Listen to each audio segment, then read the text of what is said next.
माता जी, आज तो आपकी तबीयत सुस्त है।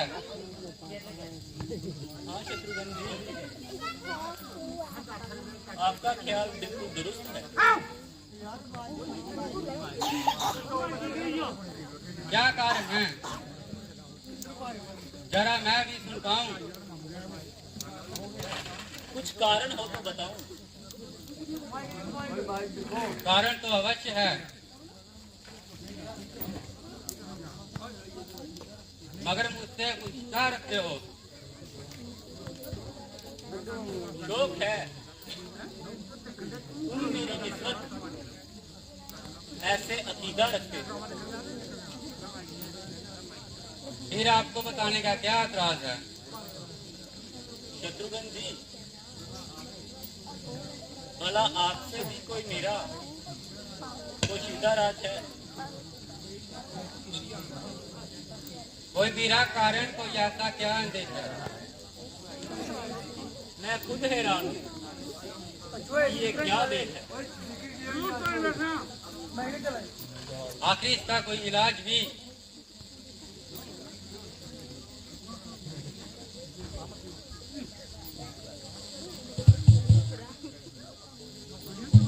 अयोध्या से एक अदूत आया है।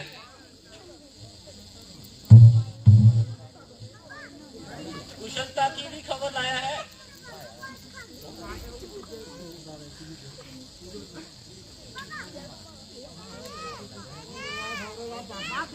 हाँ, वैसे तो खैरियत है, मगर कहता है कि आपको जल्द ही बुलाया है। कोई जाए उस दूत को हमारे पास बुलाकर लाए।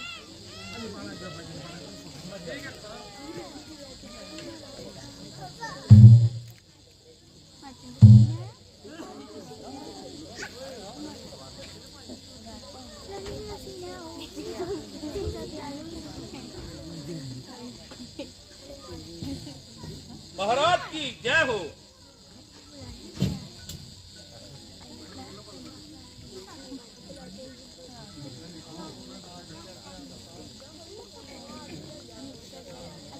आपकी आज्ञा के अनुसार जय सेवक उपस्थित है। अरे कुशल तो है जो ऐसे जल्दी का संदेशा लाया है। हाँ महाराज, आपको जल्दी बुलाया है। पिताजी तो प्रसन्न है। सब खैरियत है महाराज, आपको जल्दी बुलाया है। माता जी तो प्रसन्न है। हाँ महाराज, आपको जल्दी बुलाया है। भाई रामचंद्र जी और लक्ष्मण जी तो खुशी हैं। हाँ महाराज, आपको जल्दी बुलाया है। अबे तू आदमी है कि उदबिलाव? जो बात पूछता हूँ उसका तू जवाब नहीं दे रहा। हाँ महाराज, आपको जल्दी बुलाया है।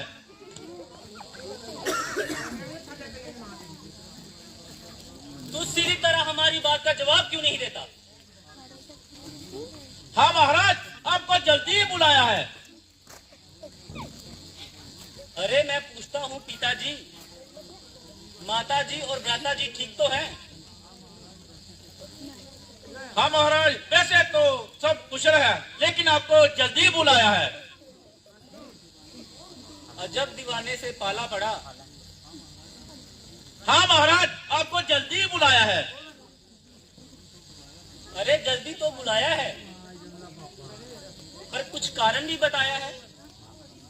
हाँ महाराज, मैं भी तो यही कह रहा हूँ, आपको जल्दी बुलाया है। माता जी, इस विवाद को छोड़ो और शीघ्र जो दे जाने की तैयारी की। हाँ महाराज, आपको जल्दी बुलाया है।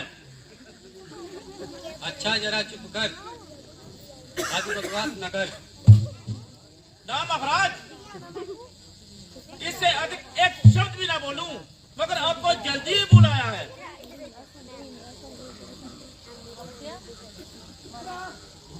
ये तो हमें पहले ही उम्मीद थी।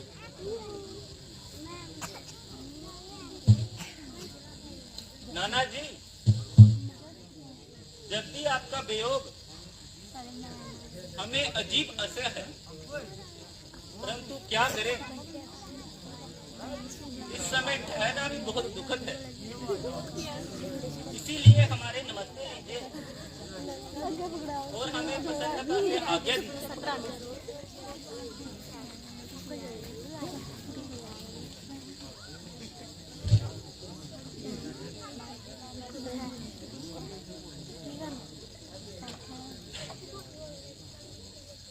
बेटा, मैं तुमको एक क्षण के लिए भी विदा नहीं कर सकता, अपने नेत्रों से दूर नहीं कर सकता, मगर इस वक्त मैं मजबूर हूँ। जाते ही अपनी कुशलता की खबर पहुंचाना और अधिक इंतजार न लगाना।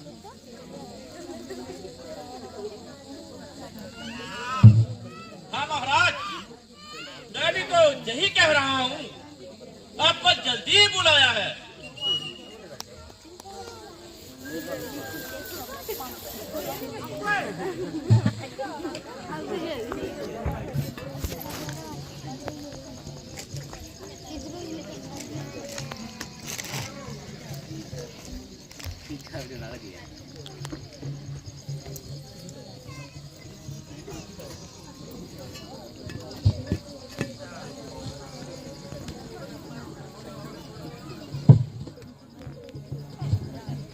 अयोध्या में हाय ये रंज के आसार कैसे हैं।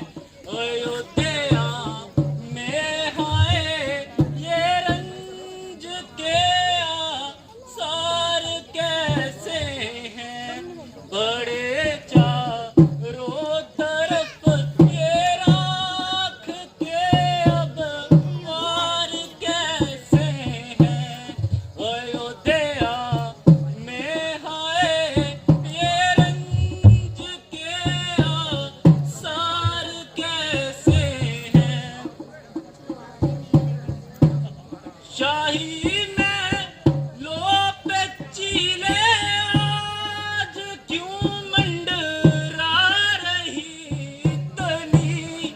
शाही में लो पे चीले आज क्यों मंडरा रही तनी। है क्यों ये मंडरा रही तनी। नहीं कुछ समझ में आता ये बदअत वार कैसे हैं। अयोध्या में हाय ये रंज के आसार कैसे हैं।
है। अयोध्या की ये हालत ऐसी अक्सर क्यों हुई। तमाम गली कूचे बिल्कुल सुनसान पड़े हैं। सारे बाजार बिल्कुल बंजार पड़े हैं।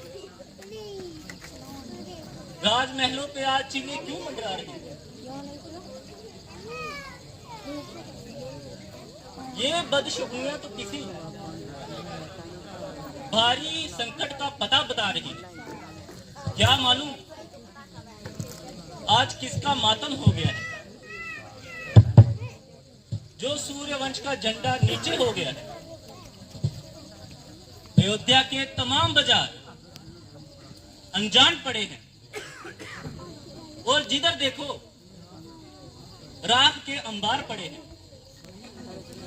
वही अयोध्या यहाँ हर समय कांधे से कांधा छिलता था।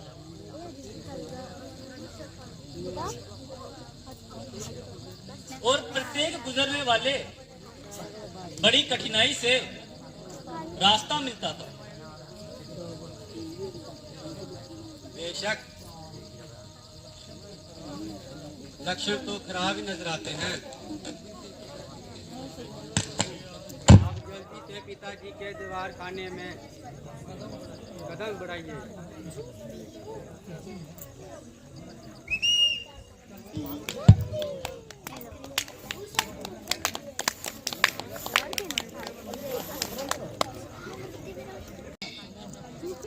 सुना है भरत जी आए हैं। आ गए तो अब तक कहाँ है? जा जरा जल्दी जा, उन्हें मेरे पास बुला।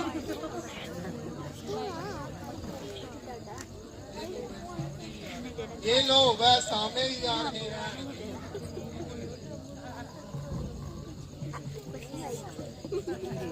बेटा तुमने बहुत दिन लगाए, तो तुम्हारे नानी मामा ठीक है?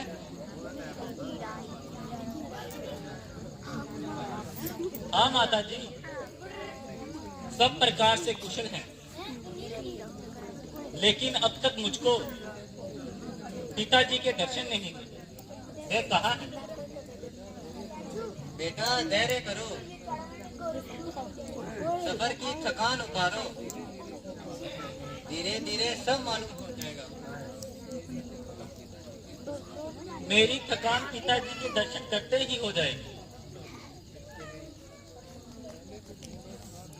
पहले थोड़ा कुछ खा पी लो, फिर धीरे धीरे सब हाल बता दूंगी। मैं पूछता हूँ पिताजी कहाँ हैं? तुम कहती हो धीरे धीरे सब हाल बता दूंगी। ये मामला क्या है? कहती तो हूँ धीरे धीरे सब हाल बता दूंगी। आश्चर्य है कि जो बात तुम कहती हो वही उलझी हुई है। जो प्रश्न करता हूँ उसका उल्टा ही उत्तर मिलता है। ये धीरे धीरे मालूम नहीं किस बला का नाम है। ओहो बेटा, तुम तो बड़े जल्दबाज हो गए। ना जाने ननिहाल में जाकर तुम्हारी तबीयत में इतनी तेजी क्यों आ गई? मैं तो कह रही हूँ धीरे धीरे सब हाल मालूम पड़ जाएगा। या परमेश्वर, ये धीरे धीरे किस युग का नाम है? या किसी सदी का हिस्सा है? आखिर इस धीरे धीरे का कभी खात्मा भी होगा? बेटा तसल्ली रख, मैं धीरे धीरे सब हाल बता दूंगी। क्या खाक बता दोगी? आग लगे तुम्हारे इस धीरे धीरे को। नाम ना जाने तुम सब ने मिलके क्या जाल बचाया है।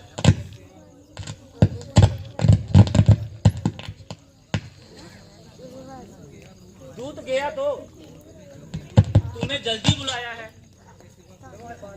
के सिवाय कोई शब्द नहीं बोला। तुमसे पूछता हूं तो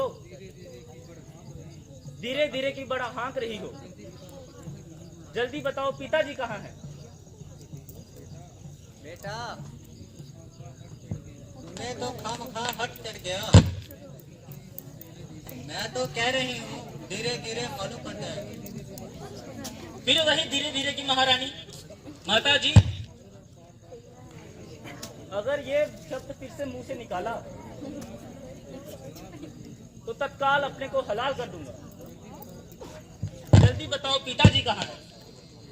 बेटा, क्योंकि तुम्हारे पिताजी स्वर्ग सिधार गए, परंतु तुमको उनके दर्शन नहीं हो सके। हैं? पिताजी स्वर्ग सिधार के शोक कि मैं अंतिम समय उनकी सेवा ना कर सका। भाई रामचंद्र जी और लक्ष्मण जी भाग्यवान हैं जिनके हाथों में पिताजी ने प्यार दागे।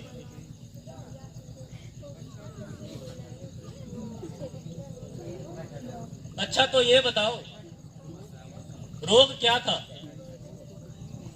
रोग तो कुछ भी नहीं था, बस हाय लक्ष्मण हाय राम करते हुए चले गए। हैं? ये क्या कहा? भाई रामचंद्र और लक्ष्मण जी यहाँ उपस्थित नहीं थे? हाँ बेटा, मैं तो पहले ही वन को चले गए। उनकी ही जुदाई में तो महाराज ने प्राण दिए। हाय हाय, ऐसा अनर्थ 4 बेटों के होते हुए अंतिम समय एक भी पास ना रहा। रामचंद्र ने ऐसा कौन सा अपराध किया जो वन में जाने के लिए विवश हुए? बेटा, असल बात तो ये है कि रामचंद्र को राजनीति करने की तैयारी की। मुझे तो खबर तक भी ना थी। भला हो बेचारे मथुरा का, उसने मुझे कुल हाल से सूचित किया। मैंने किसी तरह महाराज से 2 वचन पूरे करने का प्रण लिया था। अफसर को उचित जानकर अपने दोनों वचन पूरे करवाने के लिए मैंने उनको मजबूर किया। अर्थात रामचंद्र को 14 वर्ष का वनवास और तुम्हारे लिए राज तिलक का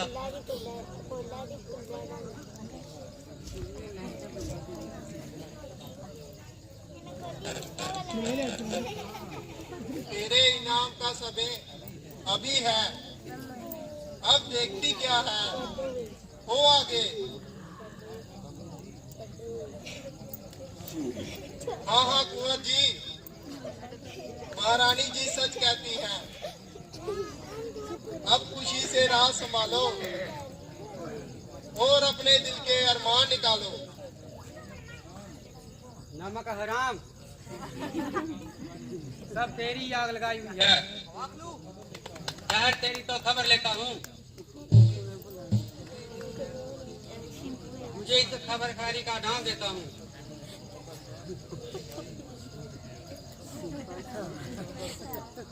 भाई जो कुछ होना था हो लिया। हमें अपने कर्मों को रोना था तो रो लिया।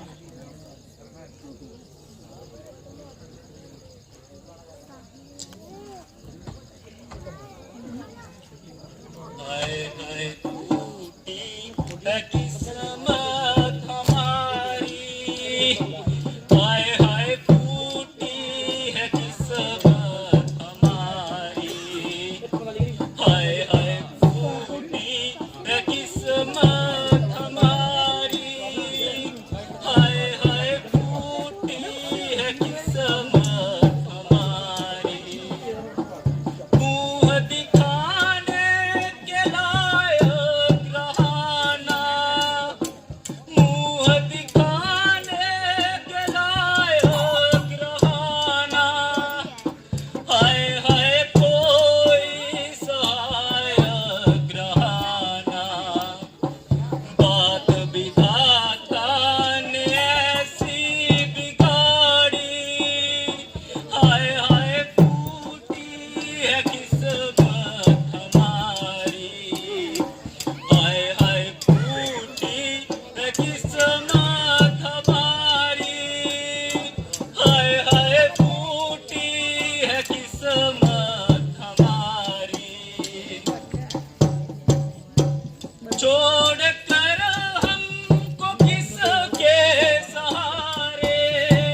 कर मेरे लाल, और अब अधिक ना रो। बस मेरे सामने से दूर हो जा। बेटा, क्या तुझे मेरे से भी मोह ना रहा? खबरदार, जो फिर मुझे बेटा कहा। क्या मेरा बेटा बनने से भी इनकार है? मुझे तेरा बेटा कहलाने का सख्त इनकार है। मेरी नेकी का बदला लेने समय अब क्यों भाग रहा है? बदला तो तुझे तब मिलेगा जब भरत भी तेरी आंखों के सामने प्राण त्यागेगा। ये कैसा बेखुदा ख्याल है? ताकि मुझे मालूम हो जाए कि माता कुशल्या के दिल पर क्या बीती है। बेटा, जरा मेरी तरफ देख। मैंने तेरे लिए किस कदर खून पसीना एक किया। ओ डायन, मैं तुझे एक बार कह चुका हूं, मुझे बेटा कहकर कलंक का टीका मत लगा। तू फिर बार बार मुझे बेटा कह रही है और मेरे सीने पर तीर चला रही है।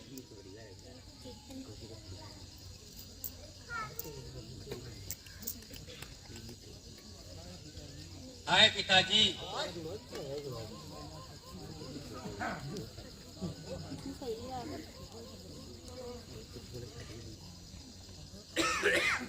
आपके मरते ही तमाम जमाना शत्रु हो गया।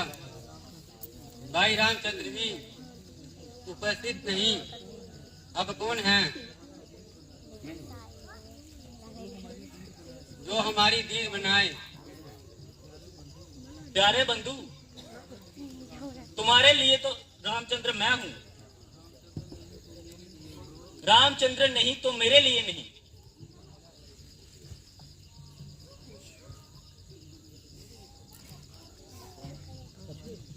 उठो भाई, सब्र करो। चलो उस बेचारी मुसीबत की मारी के पास चले।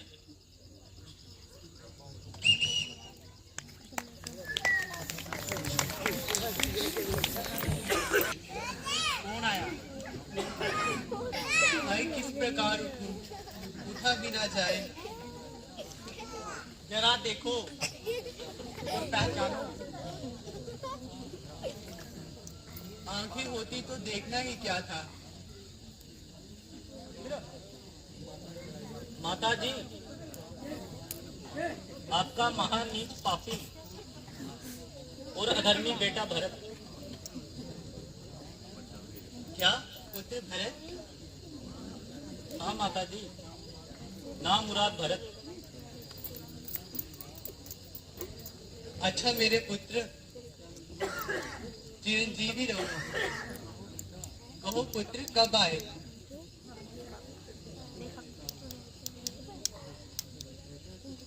बेटा चुप क्यों हो?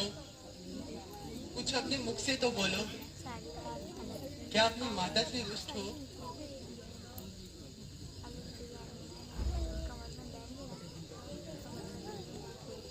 अब करो चैन से राज बेटा भरत रामचंद्र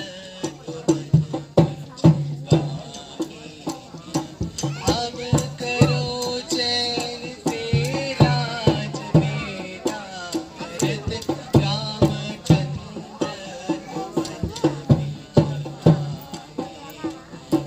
तेरे मन की मुरादे सो पूरी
माता जी क्षमा कीजिए, मुझे अब जिंदगी की चाह नहीं और मौत की परवाह नहीं। जबकि मेरी माता के निकट मेरा जीवन नाकाबिले एतबार है, तो ऐसी बेशर्मी की जिंदगी धिक्कार है। पुत्र, मैंने अपनी मूर्खता का फल पा लिया और बहुत रंजो गम उठा लिया। परमेश्वर के वास्ते जरा अपनी तबीयत पर मलाल करो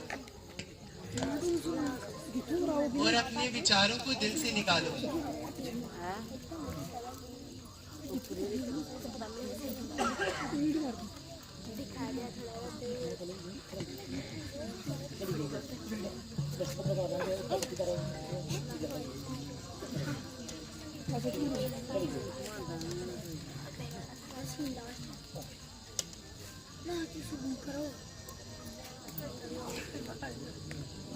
माता जी,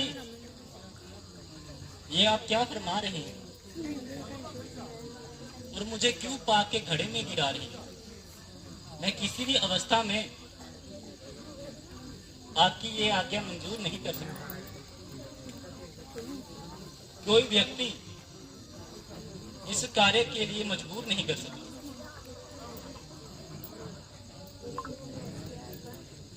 आप तो राज के लिए कहती हैं, लेकिन मुझे अयोध्या रहना भी पाप है,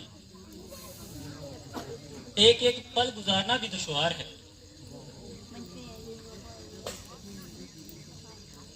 जब प्रजा को मेरे जीवन पे शक होगा,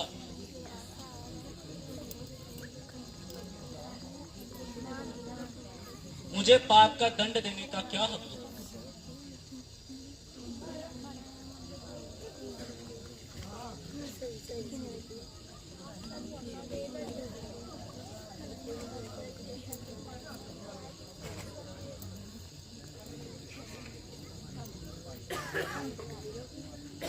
माता जी,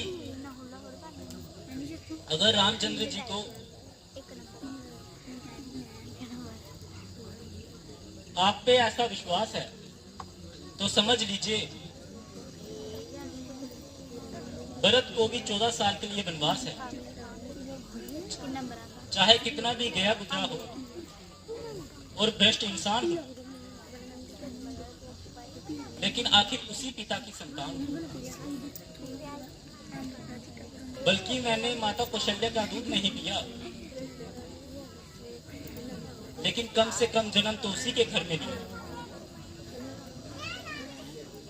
अगर रामचंद्र जी ने अपना पालन करने के लिए इस तरह दृढ़ता दिखाई, तो भरत भी उनका भाई है। जान पर खेल जाना मेरे लिए आसान काम है, लेकिन राजगद्दी पर कदम रखना बिल्कुल हराम है। आप बातों बातों में नाहक देर ना कीजिए और मुझे शीघ्र ही आज्ञा दीजिए। बहुत अच्छा, अगर तुम्हारा यही इरादा है तो हम भी रामचंद्र से भेंट करने बन जाएंगे। नहीं तो एक दफा उनका सुंदर मुख देखने का भी अवसर प्राप्त हो जाएगा।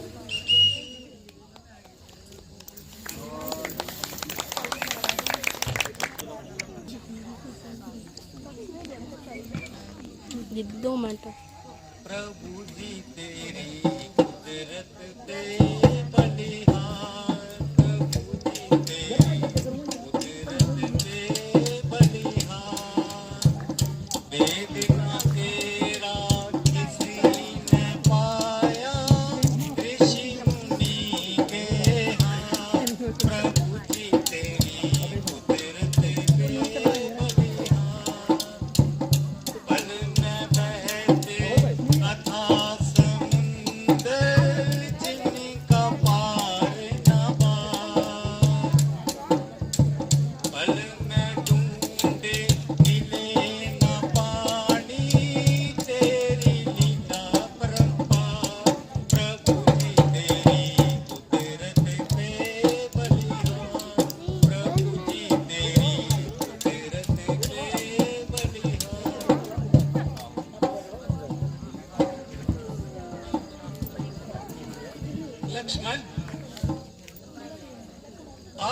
जंगल के जानवर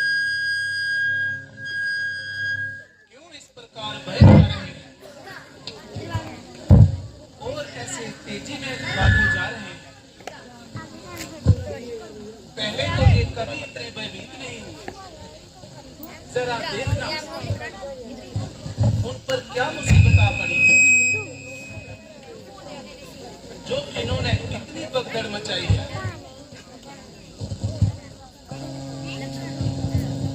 भ्राताश्री, वो देखिए अयोध्या की राजपताका।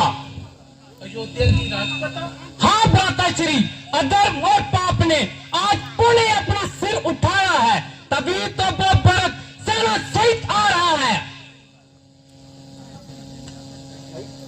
कभी भरत की रचना छोड़ आए हो, माता श्री से भी मुख मोड़ आए हो। मुझे लगता है लखन है भाई, पीछे ना कहीं प्रजा छोड़ आए हो। ऐसी बात नहीं है भ्राताश्री, भरत को दारूपी रोग सता रहा है तभी तो वो सेना सहित आ रहा है। हे भाई, शीघ्र आज्ञा दो, भाई को अब समझूंगा मैं। अन्याय न्याय पर चलता है, ये कैसे होने दूंगा मैं। वैसे भी हृदय जल रहा मंजली माँ की करतूतों से। क्या दुख है राज्य छूटने का, कोई पूछे इन राजदूतों से। इस पर भी वो संतुष्ट नहीं, सेना ले लड़ने आता है। असहाय समझकर वो हमको घेरने पकड़ने आता है। वो नहीं जानता है कायर, कुछ बल है इन निर्मल में भी। यदि एक पड़ा है वन में तो एक पड़ा है घर में भी। हे नाथ, रोकते रहे सदा, पर आज रोकना नहीं मुझे। सौगंध आपको है मेरी, इस समय टोकना नहीं मुझे। यदि पुत्र सुमित्रा का हूं मैं तो इसका घर मिटा दूंगा मैं। श्री राम दुहाई क्षण भर में उसे पृथ्वी पर सुला दूंगा मैं। लक्ष्मण, भरत हमारा भाई है और उसके बारे में ऐसी बातें करना बिल्कुल गलत है। भाई भाई कैसा भाई? भाई था जब निर्मल था, है आस्ती का सांप वो जो कभी बुझाओ काबल था। उससे कुछ डर नहीं, झगड़ा है बुरे विचारों से। विश्व वाले दांत तोड़ते तो कोई खौफ नहीं फुंकारों से। सेवक का तो धर्म गई जिस पद पर होना सेवा में। स्वामी पर संकट आए तो निशावर होना सेवा में। इसलिए हाथ में डंडा है, डंडे पे बाण चल रहा। समझ जाओ क्षत्रियो, इस पृथ्वी हो जाए खंड खंड, विधांचल तिल तिल हो जाए।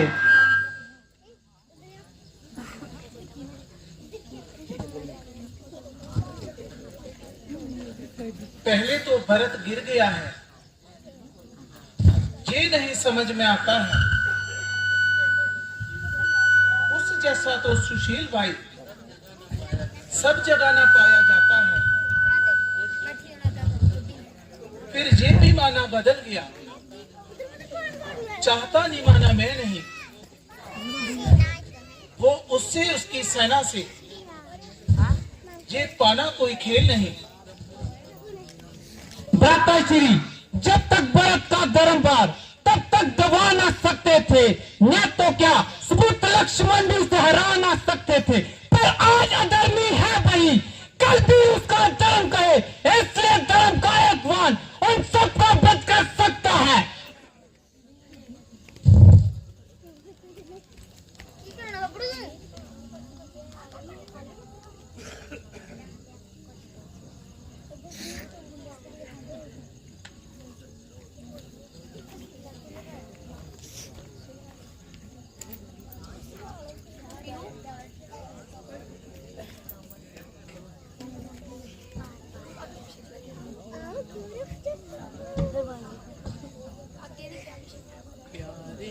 हमारे आंखों के तारे रोते हो क्यों ज़ारो ज़ार।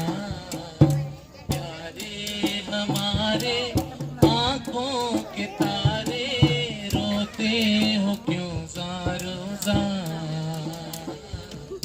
गर्दन उठाओ मुंह तो दिखा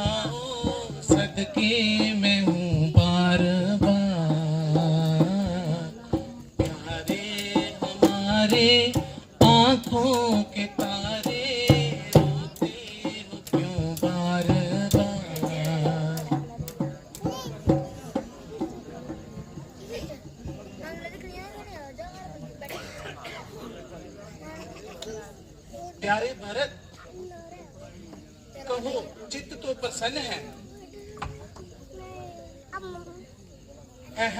तुम रो क्यों रहे हो? आखिर कुछ कारण तो बताओ, कुछ हाल तो बताओ। मेरी दाएं भुजा बताओ तो, तुम्हें क्या रंज पहुंचा है जो इतने परेशान हो और जो ही बिलक बिलक कर रो रहे हो? मेरे प्रिय, मैं तुम्हारी ये हालत किन आंखों से देखूं?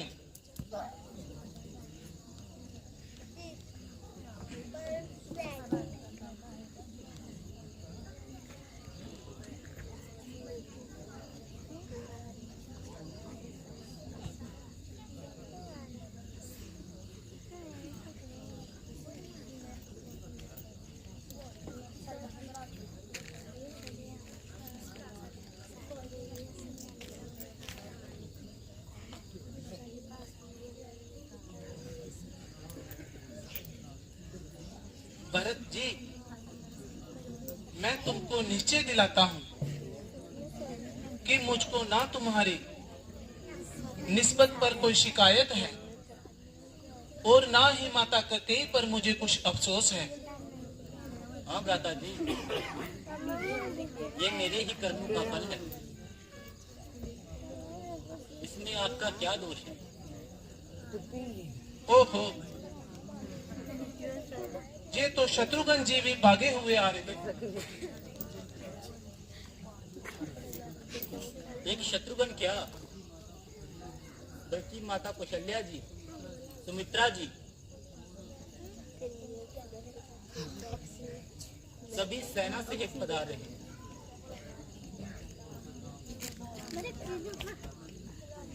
भ्राता जी,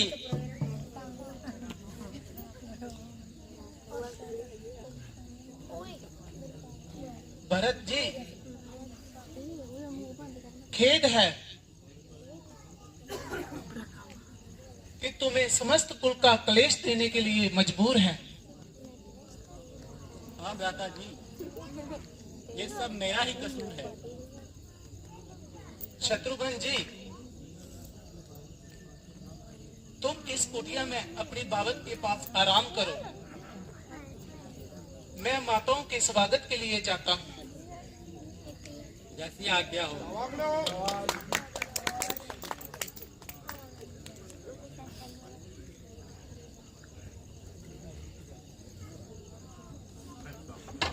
माता जी प्रणाम।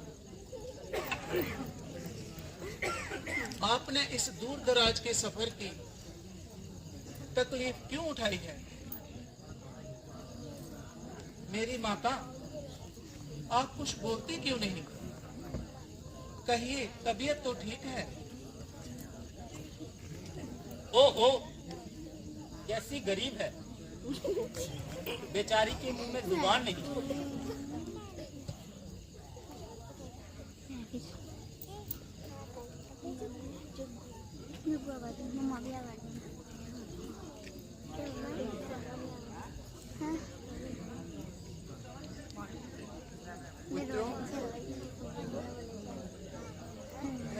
तुम्हारा देखने का पुनः अवसर प्राप्त हुआ, मगर शौक है कि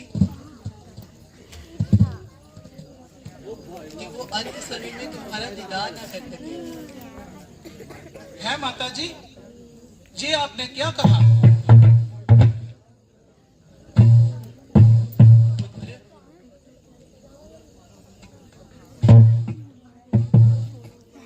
हाँ बेटा,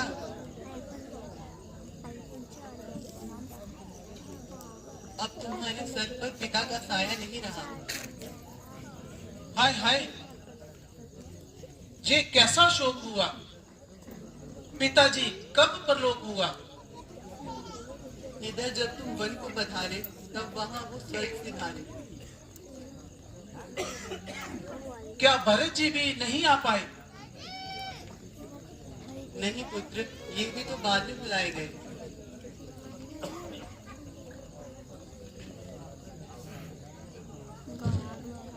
है मौत तूने हमको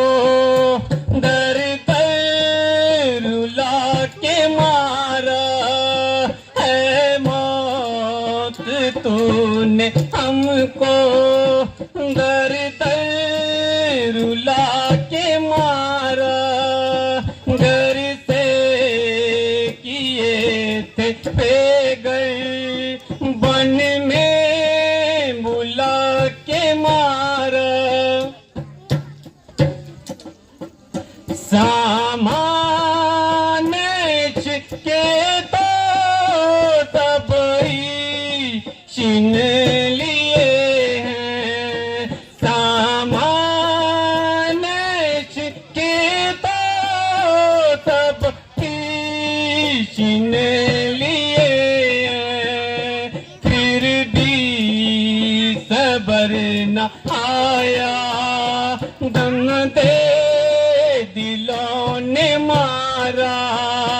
ऐ मौत तूने हमको दर दर रुला के मारा, घर से किए थे बेघर, वन में बुला के मारा।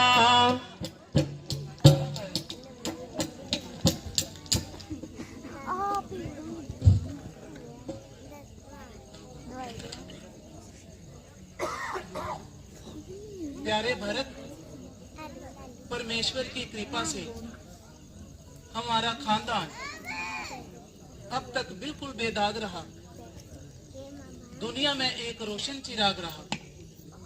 उचित यही है कि तुम वापस अयोध्या लौट चलो और इस मामूली सी बात के लिए अपने कुल को दाग ना लगाओ।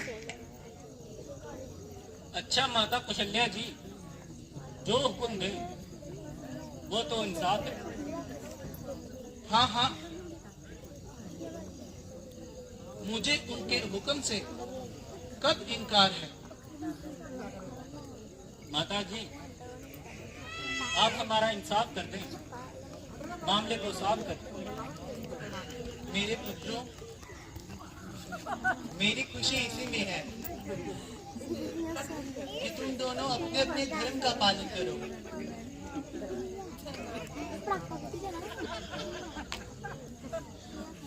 ये फैसला बड़ा माकूल है। माता जी, हुक्म कबूल है। भाई, ये तुम्हारी भूल है,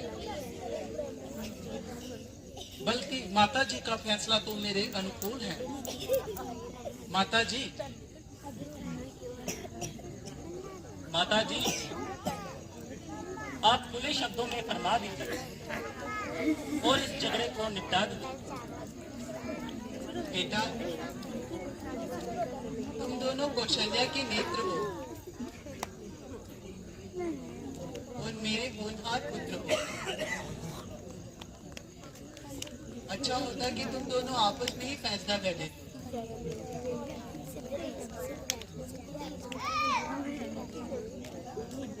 अब इस झगड़े को दूर करो और अपनी माता कौशल्या के आज्ञा को कबूल करो।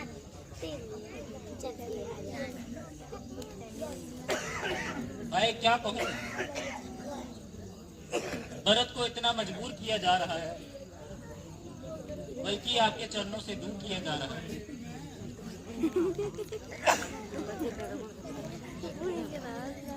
बहुत अच्छा, आप इतनी कृपा कर दीजिए कि अपने कड़ाऊ मुझे दे दीजिए। इनको अपने साथ ले जाऊंगा और इसी से तख्त अयोध्या में जाऊंगा। लेकिन इस बात का ध्यान रखें, अगर 14 साल से एक दिन भी ऊपर गया तो भरत को जीवित ना पाएंगे।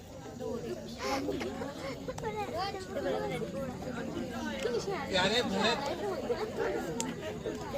तुम्हारा कहना स्वीकार है और मैं इस बात का इकरार करता हूँ कि 14 साल पूरे होते ही तुम्हारे पास आऊंगा और एक दिन भी अधिक ना लगाऊंगा।